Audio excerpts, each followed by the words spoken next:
In the Gospel of Luke, nestled within a dialogue between Jesus and a legal expert seeking to define the boundaries of neighborly love, lies a parable of profound and enduring significance, the parable of the Good Samaritan. In these turbulent times marked by conflict, displacement, and the erosion of trust, this simple yet powerful story resonates with a renewed urgency.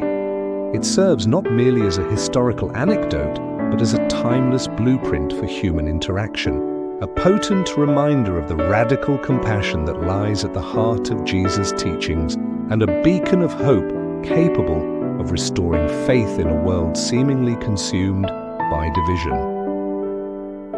To truly grasp the parable's power for our present moment, we must first immerse ourselves in its original context. Jesus, engaged in a theological discussion, is asked, "And who is my neighbor?" The question, seemingly straightforward, reveals a human tendency to draw lines, to categorize and limit the scope of our responsibility towards others. The legal expert, steeped in the intricacies of Jewish law, likely sought a precise definition, a clear demarcation of who fell within the sphere of obligation.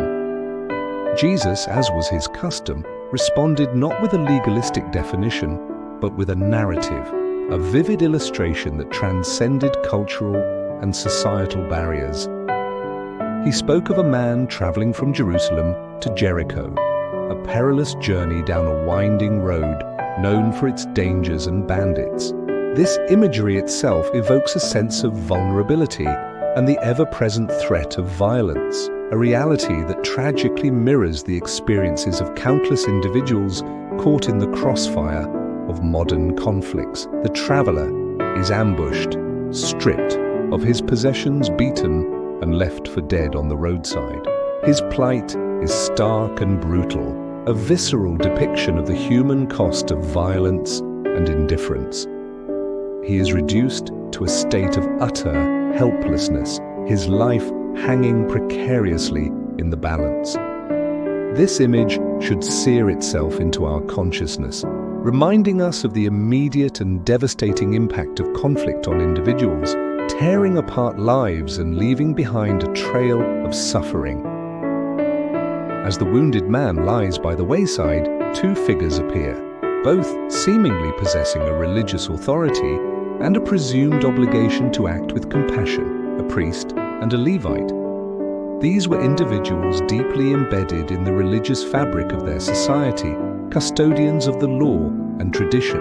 Yet, both pass by on the other side, offering no assistance, no solace, no intervention. Their reasons remain unspoken, leaving us to ponder the complexities of human motivation. Perhaps they feared ritual defilement by touching a potentially dead body. Perhaps they were concerned for their own safety on the dangerous road.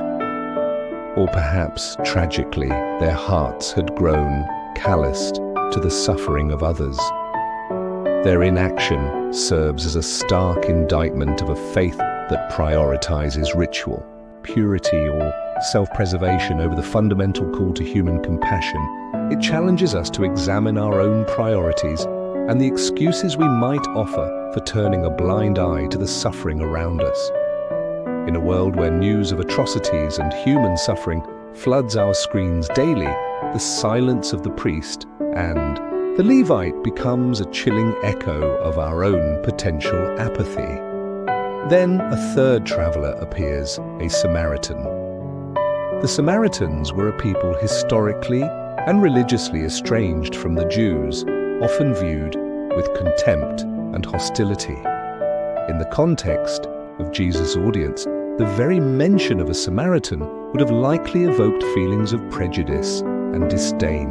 Yet, it is this unexpected figure, this outsider, this perceived enemy, who embodies the true meaning of neighborly love. The Samaritan, upon seeing the wounded man, is moved with compassion. The Greek word used here, esplanchnister, speaks of a deep, visceral empathy, a feeling that originates in the innermost being. It is not a mere intellectual acknowledgement of suffering, but a profound emotional response that compels action. This is the kind of empathy that transcends boundaries, that recognizes the shared humanity even in those we have been taught to despise. The Samaritan does not hesitate. He approaches the wounded man, tending to his injuries with practical care and tenderness. He pours oil and wine on his wounds, oil to soothe and wine perhaps as an antiseptic, demonstrating a willingness to get involved, to touch the suffering, to offer tangible help. His actions are not driven by religious obligation or social expectation, but by a genuine outpouring of human kindness. Furthermore, the Samaritan goes above and beyond what might have been considered a minimal act of assistance. He places the injured man on his own donkey, bearing the burden himself. He takes him to an inn, providing shelter and safety. And crucially, he ensures the man's continued care by paying the innkeeper and promising to cover any further expenses. His compassion is not fleeting or superficial, it is sustained and generous. The actions of the Good Samaritan stand in stark contrast to the indifference of the religious leaders. He demonstrates that true neighborliness is not defined by proximity, shared identity, or religious affiliation, but by the willingness to extend oneself in practical love and care to anyone in need, regardless of their background or perceived status. In our contemporary world, fractured by conflict, political divides, and social inequalities, the message of the Good Samaritan remains profoundly relevant. The road from Jerusalem to Jericho can be seen as a metaphor for the perilous journeys undertaken by refugees fleeing war and persecution, for the treacherous paths navigated by those displaced by violence and poverty, and for the emotional and psychological landscapes scarred by trauma. The wounded man on the roadside represents the countless victims of conflict, the displaced families, the injured civilians, the traumatized children, the individuals stripped of their dignity and security. They lie vulnerable, often overlooked or actively shunned due to their nationality, ethnicity, or religious beliefs. The priest and the Levite in our modern context can be seen as those who, for various reasons, choose to remain detached from the suffering of others. This might manifest as a conscious decision to ignore news of distant conflicts, a prioritization of national interests over humanitarian concerns, or a succumbing to the dehumanizing rhetoric that often accompanies war.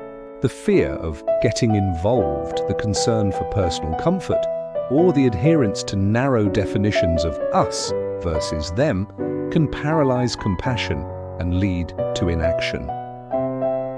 The Good Samaritan, however, embodies the spirit of radical empathy that Jesus calls us to embrace. In our time, the Samaritans might be the aid workers risking their lives in war zones, the ordinary citizens opening their homes to refugees, the activists speaking out against injustice, the medical professionals offering care in the most challenging circumstances, and the individuals who reach across cultural and political divides to offer a hand of solidarity. The oil and wine represent the tangible aid and comfort that can be offered to those suffering. Medical supplies, food, shelter, emotional support, and a listening ear. Placing the injured man on his own donkey symbolizes the willingness to share our resources and bear the burdens of others. The inn signifies safe havens and the provision of long-term care and support. The Samaritan's financial generosity underscores the practical commitment required to alleviate suffering. The parable challenges us to move beyond abstract notions of compassion and to engage in concrete acts of kindness, even towards those we might perceive as different or even hostile. It dismantles the walls of prejudice and calls us to recognize the inherent dignity and shared humanity of every individual, regardless of their origin or circumstances.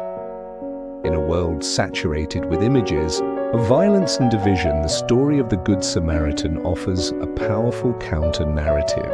It reminds us that even in the darkest of times, the light of human compassion can shine brightly.